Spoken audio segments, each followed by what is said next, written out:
here we go. So now we've got another juror we're going to hear from. This is going to be interesting because there's a couple jurors that are starting to speak out and feel like they really got this right based on the evidence. I want to get into this one and get y'all's thoughts on what this juror says and how her interview is being taken overall. Here we go. Joining us now is Paula Prado, one of the jurors who helped decide Karen Read's fate. Ms. Prado, good morning to you. As I understand it, you're also a lawyer by training in Brazil. So, a lawyer. I did not know this. That's interesting. So I did see a couple of things say there was a lawyer on the jury. There was a teacher and a nurse, I believe. Those are the three that have been identified so far. But this is someone who's a training lawyer in Brazil. Interesting. To you, as I understand it, you're also a lawyer by training in Brazil. So there's a distinction here. Sometimes jurors say, okay, we think she is innocent. And sometimes they say, we think she's not guilty. The prosecutors just didn't prove the case. For you, which one was it? Do you believe that Karen Read was innocent? Obviously. Yes, I do believe she was innocent. I believe if it was a collision, this collision was very little and wasn't enough to cause the death of John O'Keefe. So obviously, for me, was for the past 3 weeks, I was very confident to say that she was not guilty and she's not responsible. So Paul, if you believe that, if you believe she was in fact innocent, what do you think happened to John O'Keefe that night? We don't know. It's an accident. That's a trick question because I can't prove anything. But I do believe he died inside the house. Something may happen in front of the. Whoa! This is a lawyer, a training lawyer, someone who is on the jury that says exactly what we've been talking about. I think something happened in the house. What does that mean, guys? That means those 5 people we just reviewed doing an interview, the McCabe's, the Alberts, they're lying. Somebody is lying here. The evidence shows Karen Read wasn't lying.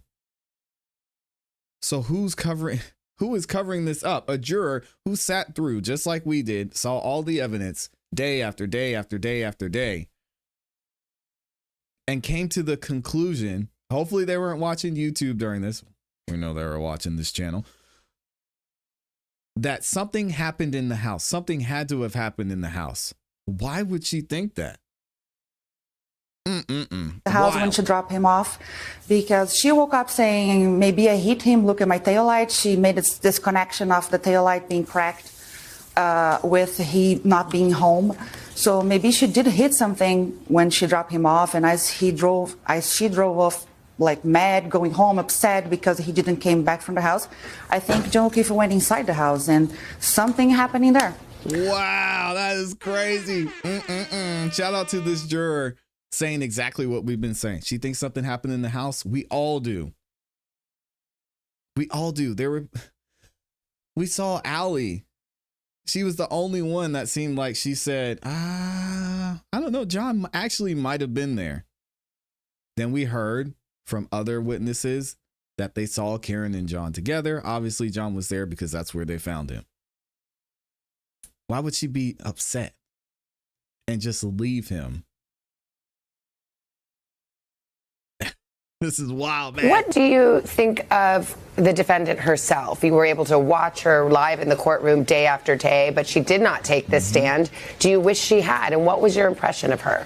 She didn't need to take the stand. She talked enough. Yeah, at first my impression was she gave me a vibe of being too confident, and that wasn't good for me personally. I expected to see someone more, I don't know, sad or quiet, and she all the time showed herself with she was very calm, she was very participative of her defense, and confident. Her looks to the witnesses and to the prosecutor and everybody around, she was very focused on the trial and very alert of everything that was going on. And after a while, I admire that. I think she was doing what she had to do for herself. She was, fighting for her life, pretty much. Paula, it's interesting because a lot of you guys said that too at the beginning of the trial. Like, why is Karen going up there? She needs to mind her business. Just sit there and be quiet.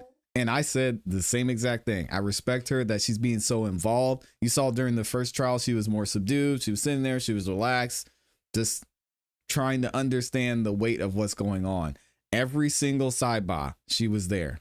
Every single time they had back and forth, even while they were going, Alan Jackson was going back and forth with Judge Cannoni. Karen's over there elbowing him like, hey, don't forget this part.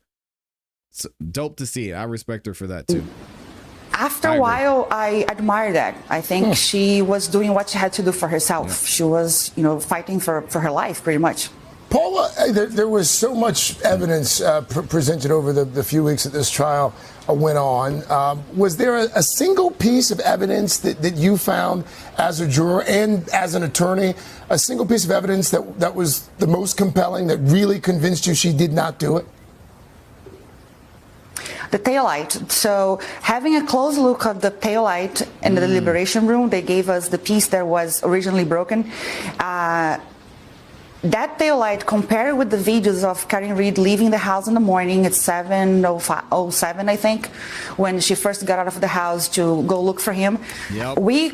I saw it, and most of us, I think, saw it like her taillight was red, mostly red, so wasn't compatible with the taillight fully broken that we had in front of us. So that's over there was the reasonable doubt we were looking for. What about the fact that this trial is so high profile? I mean, there were crowds outside the courthouse every day. In fact, when the verdict was read, you could hear from inside the courtroom, as I'm sure you did, the cheers go up. Were you aware of that? Did that weigh into any of your decision making? How did that play into the dynamic there? She did. The first time we heard something outside was on the day of the verdict, when we heard them chanting when we said not guilty. Before that, as we drive to the courthouse, the bus would drop us off behind the courthouse and the streets were closed. So honestly, we couldn't see anything or hear anything.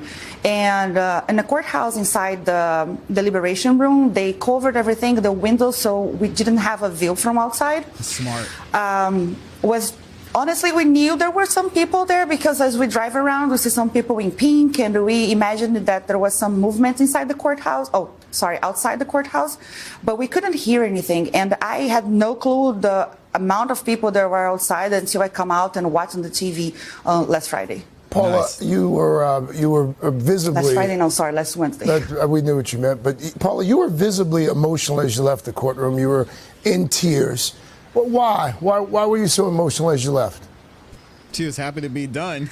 Because Probably. I'm a mother, and I've been watching his family over this past 2 months, and I know I can't imagine what they are going through. And as much as I'm confident that we did the right thing and she's not guilty, I feel sorry that justice wasn't served to John O'Keefe and John O'Keefe's family. And it's the reason why I'm coming out and talking to people is to keep the flame going and the supporters going after the DA or whatever they have to do to reopen the case and find who really killed John O'Keefe. Dang, that's crazy coming from a juror. This juror is amazing. Y'all hear this? She said, I'm not going to pause her like that. She said exactly the same thing that Alessi said in his interview. She said, we got it right, and somebody needs to be accountable for this. She's not sounding like the Alberts and the McKays where they say, oh, justice, this is a miscarriage of justice. No, the evidence showed, the evidence is clear. Karen didn't do this. Somebody's lying, somebody's hiding it. And someone needs to be held accountable for John O'Keefe's death. It's so sad, man. And again, we're hearing another person, someone who is on the jury, that says this wasn't right from the beginning. They need to find who did this. Who did it? Whatever they have to do to reopen the case and find who really killed John O'Keefe. Dang. Do you have a theory about that? Say it. I believe, as I said, that he died inside and something happened inside that maybe he could even accidentally fall and hit his head back. Maybe a little fight went inside because we saw videos on last bar they were where him and Brian Higgins were making gestures that they would talk after. Did she say Brian Higgins? So I can't say for real, but yeah. I believe something happened inside the house. Fascinating. Yeah, very interesting. Paula, to have your perspective, thank you. And jury service is not easy, so I'm sure the judge thanked you, but it is appreciated. Thank you. Her perspective especially unique, considering, as you pointed out, her background. I mean, a lawyer herself in Brazil. So very, very interesting. And a lot of people have said, you know, however you come down on this trial, perhaps the investigation should have been more complete. Yeah, shout out to, man, that juror is amazing. I don't care what Savannah has to say. Shout out to Savannah. But wow. She said, who knows? It could have been anybody. I saw Brian Higgins looking like he was upset at John. Maybe something happened there. We know the evidence that we saw with Brian Higgins. Could he have been the one? Could it have happened in the house, in the basement? Who knows? Will we ever know? I don't know. I hope this gets reopened. As the juror said, I hope that the O'Keefe family does find justice and the truth is brought out, because Karen didn't do this and the jury agreed and they made the right decision. Let me know what y'all think about this in the comments and in the chat.